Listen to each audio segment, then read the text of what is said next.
Thousands of high school football players dream of owning a Division I scholarship, but little know just exactly what it takes to get here. The story of our very own athete is a great testament to that. I'm Savannah Ryer, and this is Athlete to Athlete. Over the past 5 or 6 years, I know you've moved around a lot, and I know how that feels. What's that transition been like for you?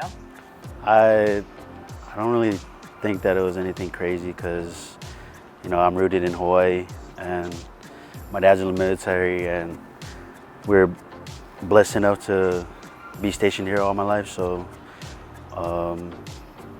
going back and forth from here in Utah and just moving places wasn't really a big thing for me because I guess I'm pretty adaptive to where I go, I guess. You mentioned Utah, so what were you doing out there? So around my sophomore year, that's usually like the peak of where you want to go to college and stuff. So my parents thought it was a good idea to send me and my brother out there, possibly get more exposure. And also my grandma was sick, my grandpa was getting old, so just extra hands around the house. After high school, what were your plans? I was actually planning on hopefully getting a scholarship like Division I somewhere, but it didn't work out that way. So I ended up taking this offer from William Penn, and yeah, ran with that. As a transfer myself, I know how difficult it can be coming to a new school. How has your transition been coming from that NAIA? I'd say it's pretty difficult because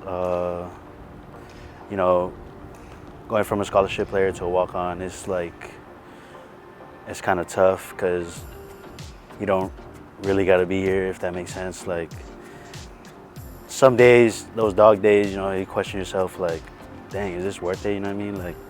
But then for me, I thought it was worth it because like I said, I wanted my family to attend my games and stuff. So, I thought this would be a good way to repay my parents. Right. To just dig deep, you know what I mean? So you mentioned being a walk-on here. What has that transition been like, your senior year being a scholarship player? It was a blessing, if I were to explain it in one word. It's a lot of weight lifted off my shoulders because,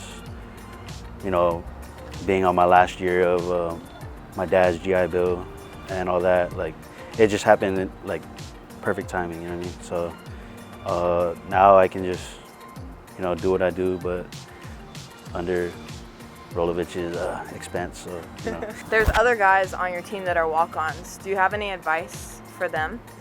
Yeah, just to, like I said, in the dog days, dig deep. Remember why you're doing it. You know what I mean?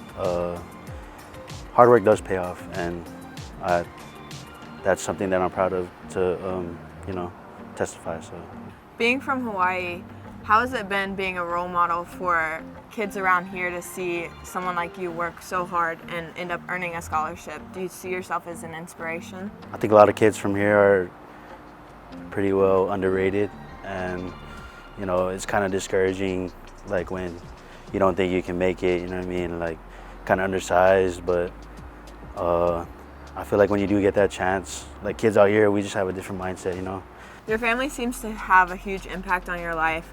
What was it like when you got to tell them that you were the owner of a scholarship? I didn't seem excited, but I was pretty excited. I don't know, it was just one of those things where I was I couldn't wait to get to the locker room, but I had to play it cool, because I got interviewed after. And but then, yeah, I called my mom. My mom was,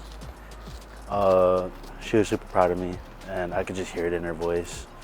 My dad was proud of me as well, and I don't know, it just felt good telling them. From my knowledge, your team votes on who they want as captain each year. How special was it to be chosen by your teammates? It was really special, actually, because it just means a lot to me, because just what I do regularly, my teammates value that, and it's just pretty cool to see that my brothers think of that as that, that person in the team. So growing up, did you and your family attend UH games at all, or? as us, University of Hawaii fans, we know the Colt Brennan years. So we went to all the home games. Like every Saturday was meant for UH football. So that was pretty cool. Yeah. Who was your favorite player to watch back then? My favorite player to watch was Nate Ilawa because he was a bigger back, but he could run balls. So I really admired that as a kid. Is it surreal for you now being in this position? You grew up watching him play, and now you're there, and there's kids watching you play and looking up to you. How does that feel? Oh yeah, I think it's really good actually because when I was a kid, I think I was like 6th or 7th grade. I always tell the boys this story. I wrote letters to my top 5 colleges that I wanted to go to. I just sent them off, and UH was actually my first letter that I wrote, and I thought it was pretty cool that I ended up here. There are a lot of things to take away from today's conversations with Isaiah. Pride, passion, hard work. Things that people talk about but don't always follow through with. Isaiah is a great example of what it means to be a student athlete here at the University of Hawaii. This was Athlete to Athlete.